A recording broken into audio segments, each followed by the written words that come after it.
Hello and welcome back to Health with Kylie and Kylie podcast. I am Kylie Ham. And I am Kylie Jade. And today the episode is around nutritional supplements. We're going to touch on a few topics around different types of subs and our body needs. But before we start, Kylie, how has your week been since we've last chatted? It has been very, very busy. Yeah. Very hot up here, a bit of a heat wave, but it cooled down yesterday, so that was nice. Don't have overly much to report. Nothing overly exciting happening on. Just getting back into the swing of things with school and work. Yeah. So yeah, how about you? Similar for me. I don't have a huge amount to report on. Everyone's probably sick of hearing about it, but the bathroom is nearly finished. 2 more sleeps and I think I can have a shower in my own house, so that's great. And my deficit also ends in 2 more sleeps, so I'm just counting down for 2 more sleeps to get my life back. It hasn't been hot here. We had one hot day and it's back to 21 degrees, hence the jacket. Yay. Nice. All right, let's get into today. So we'll be talking about all things nutritional supplements. I guess that it's important to explain that nutritional supplements are designed to complement a balanced diet and not replace it. We'll talk about common reasons for supplement use, talk about some nutrition deficiencies, supporting specific health goals. So yeah, let's talk about some of the common nutrient deficiencies, Kylie. Sure.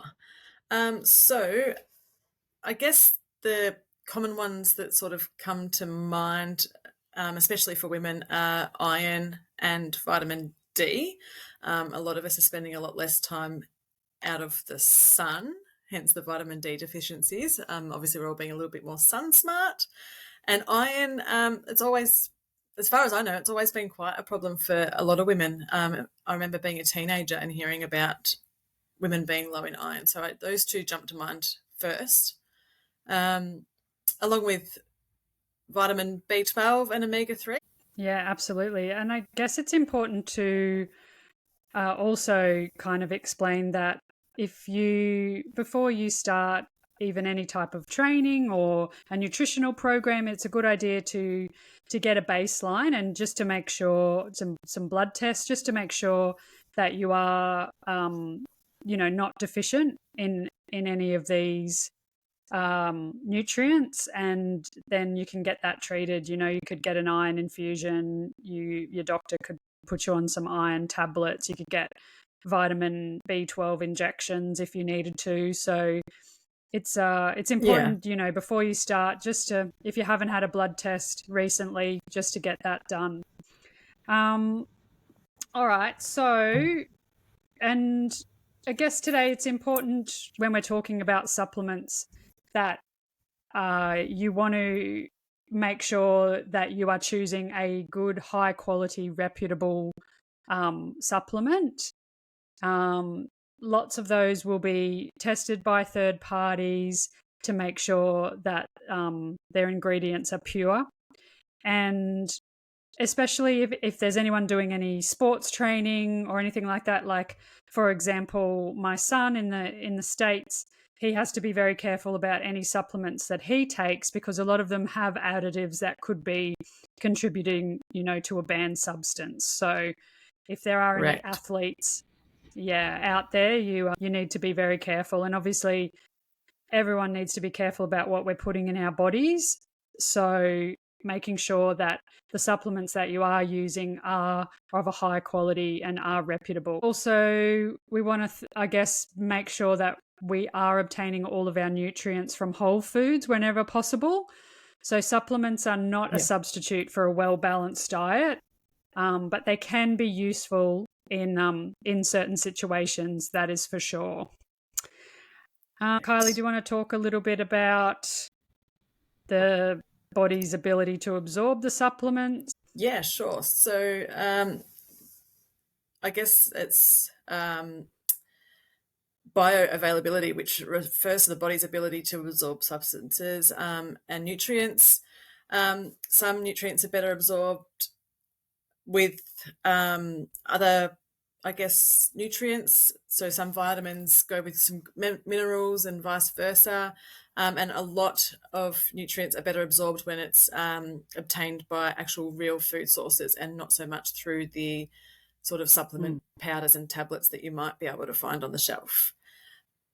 Obviously, there's also an importance when it comes to dosage and timing of substances. You don't want to overdose, and it's probably pointless in underdosing. And yeah, some obviously words are better, obviously, on a full stomach, for example. So you'd want to dose those on after dinner, for example, or with breakfast or something like that, just to have some safety there as well. Yeah, absolutely. I guess like an example would be in terms of the quality vitamins, like iron is always best when it's got some vitamin C or ascorbate C with it as well. And, lots of vitamins and minerals, like you said, or supplements need to be taken, on a full stomach, before a meal, after a meal. So make sure you're always following the directions of the supplement that you're taking as well.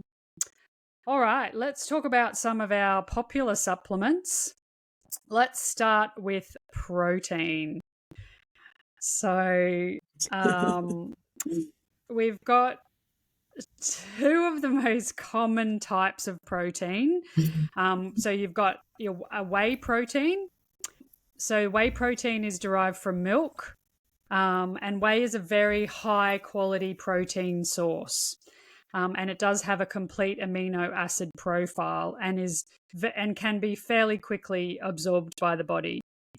Then we've also got casein protein. Kylie, do you want to talk a little bit about casein protein? Yeah, so that's also comes from milk. It's a slower digesting protein than our whey protein, and it's making it suitable for a sustained amino acid release. A lot of you might have come across, for example, the casein custard that supplement stores sell. That's the slow release sort of protein in that custard, where you might have it for dessert and it's released overnight, for example, into the body. Yep. Yeah, 100%. Yeah. So I guess, the most simple way to explain is that caseins are a slower release.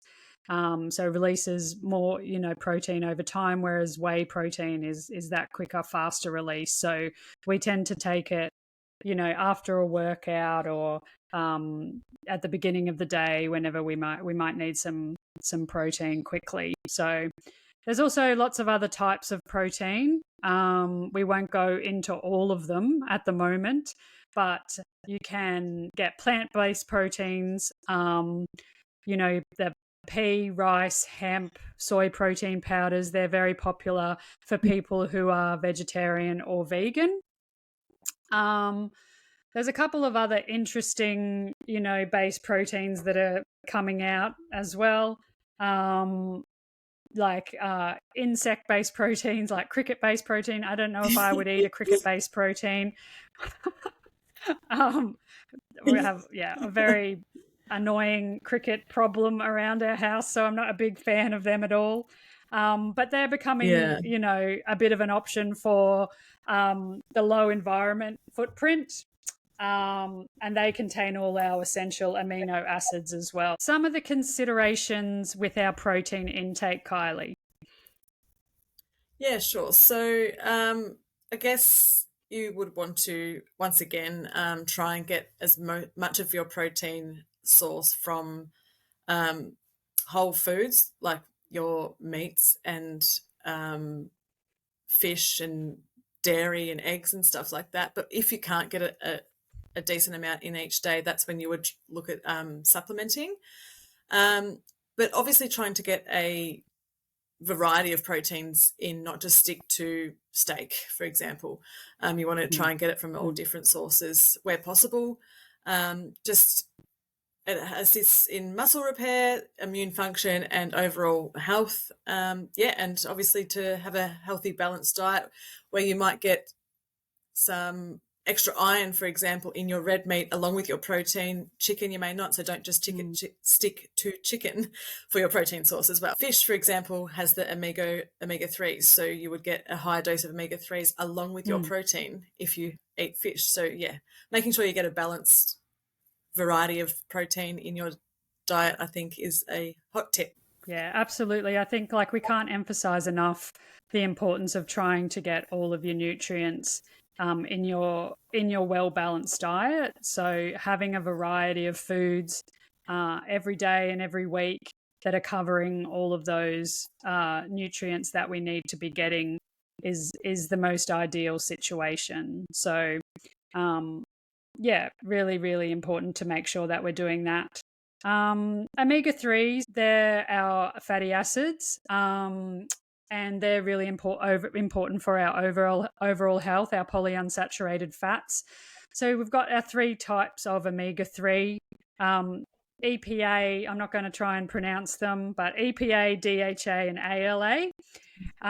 Like Kylie said, the best sources of omega-3 are our fatty fishes like our salmon, our mackerel, sardines, veal, flax seeds, chia, and walnuts as well are also great sources of omega-3. Some of the benefits of our omega-3 is our heart health. So it reduces our triglycerides. It can also assist in reducing blood pressure and inflammation as well. There's also some good research behind it's important for our brain health, which includes our cognitive function and our mood regulation. So, and again, it's also good. So it is a good one, which is why it is very popular, and it is a lot of people take omega-3 supplements. It also maintains, it has a role in maintaining and supporting our joint health, and helping with conditions such as arthritis. So just to stress again, the quality of the omega-3, and I think maybe we discussed this in a previous podcast as well, but making sure that you have a good quality omega-3 supplement, because if you are deficient in omega-3, if you don't eat fish, or you have specific dietary restrictions, then you can get symptoms such as dry skin, brittle hair and nails, and sometimes some cognitive issues as well. So make sure that you are getting a really good high quality supplement there. A lot of people, there's a fish oil supplement, there's an algae oil for vegetarians, and a krill oil as well. So you do have to take quite high doses. So it is important that you do choose that high quality supplement, and that they've removed any contaminants from the fish, I guess. What else do we want to talk about, Kylie? I guess also when picking any sort of supplement, especially omega-3s as well, think about the environment as well. There's some sustainable ways to minimize the impact on the environment, and overfishing, just for a bit of environmental lecture there. Podcast is environmentally sustainable. So yeah, we are concerned about all the impacts on the environment. Yeah, it's always important.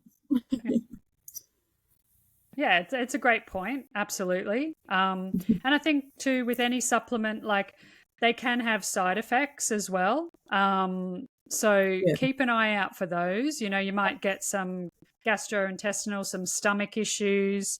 It is important that if you're doing that, make sure that you're following the instructions or taking the supplement with food if you have to. And excessive intake of any supplement can lead to some serious issues. So always ensure that you're taking the correct dosage. Yeah.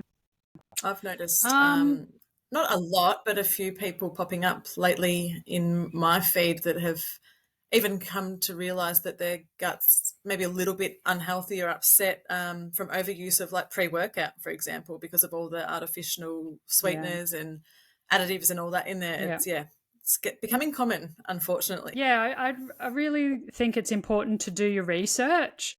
Take the time. Like, supplements are not generally cheap either. So make sure that you are. And look, I don't think we're not really in a position to make any recommendations on any brands or anything like that at this stage. But make sure you have done your research and you are getting a good quality vitamin or mineral, supplement for the money that you're spending as well. Unfortunately, there's a lot of people and a lot of companies out there that like to take advantage of the health industry. Yeah. And yeah, so overpricing, supplements that are really not doing anything good for your body at all. Yeah. So I guess, it's buyer beware. And do your research. Do you take any supplements from like a supplement store point of view, or is it more health vitamins and mineral supplements, or none at all?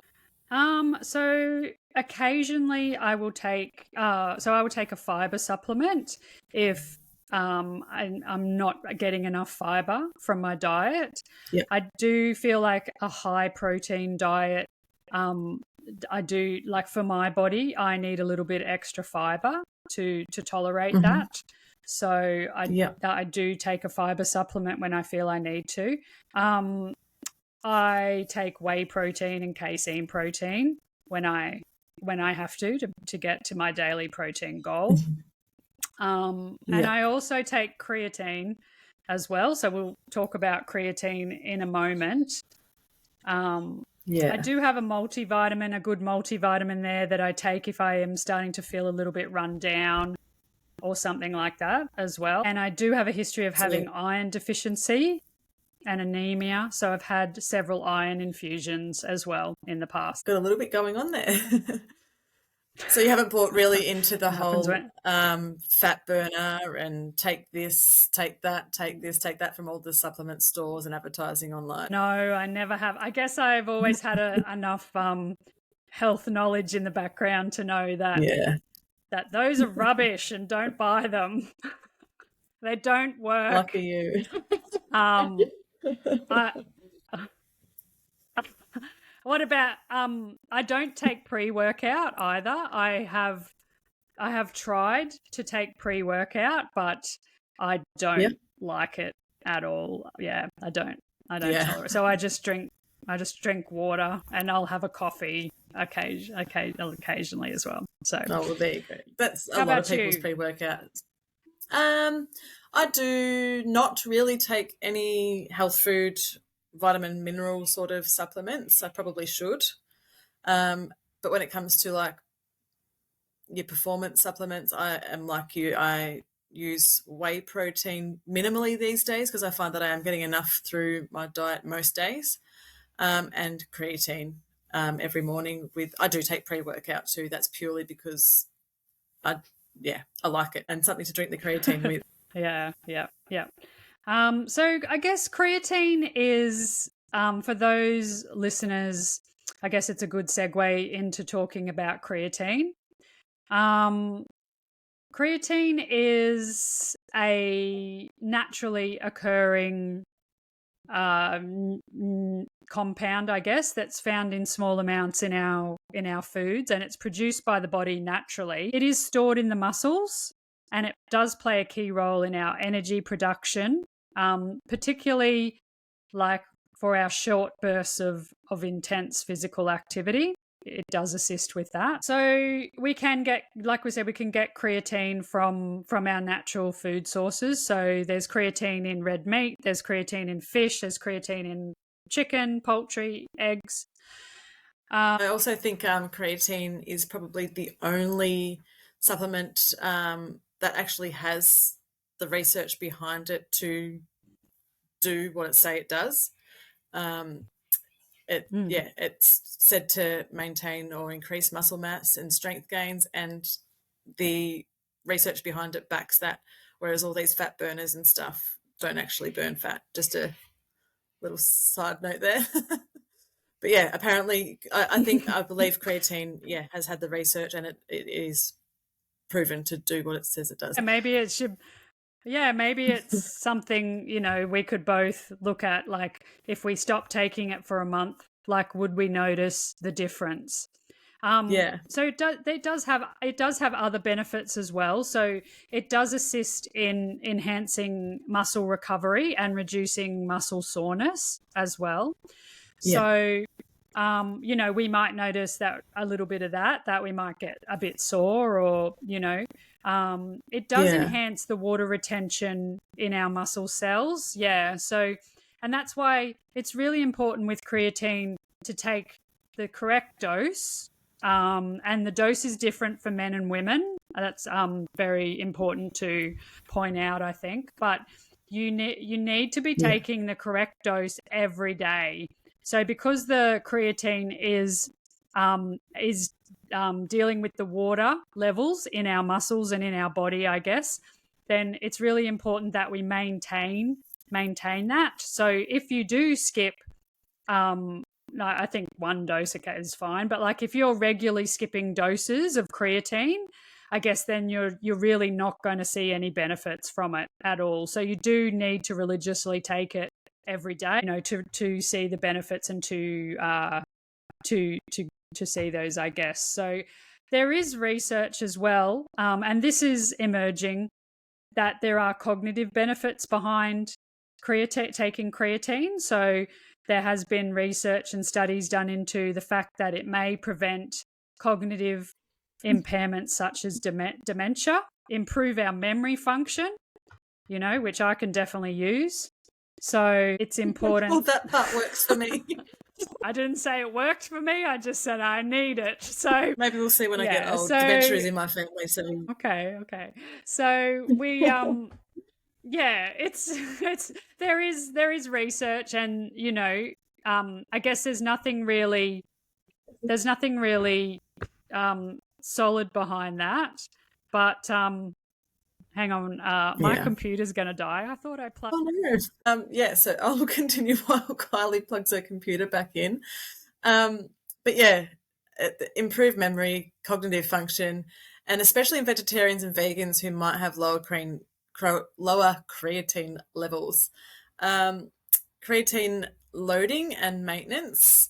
There is a theory, I don't know if that's still researched or proven, but the concept of creatine loading, and that's where you start off with a higher initial doses to saturate the muscles and the stores more quickly, followed by maintenance doses.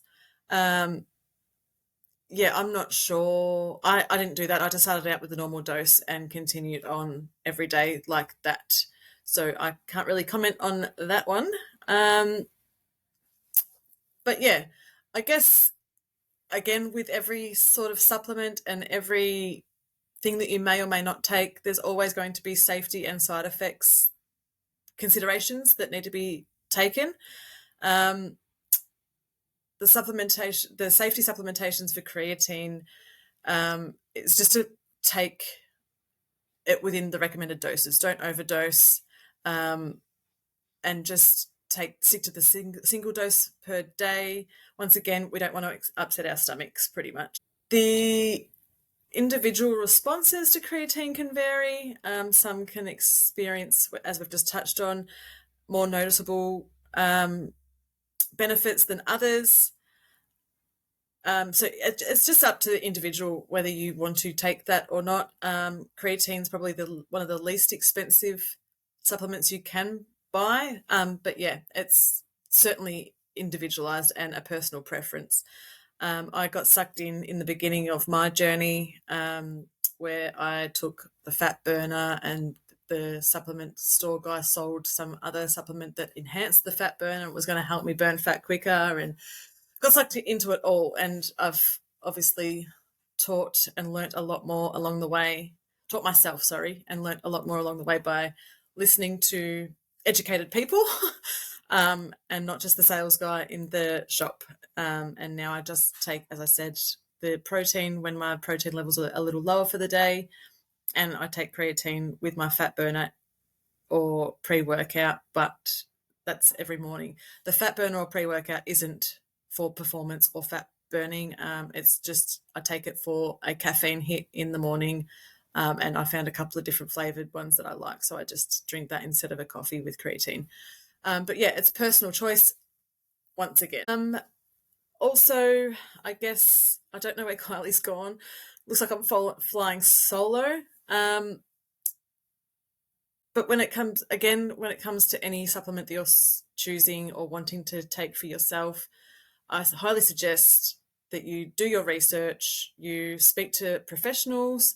If you think that you're deficient in some sort of vitamin or mineral like iron and vitamin D and all of those sorts of things, there is blood tests out there to get tested for those before you just go smashing yourself full of vitamins and mineral supplements and wasting your money on it. Like if you're not low in iron, why would you take an iron tablet, for example? So yeah, always if you think that you might be deficient, get tested first before you start blowing your money, and take everything within consideration of your own personal choices. Kylie and myself aren't here to say that you should or shouldn't take anything. We're not going to recommend or slag off anything either. Just do your research. But I would say, as always, when it comes to nutrition, everyone's needs are different. There is guidelines to stick to.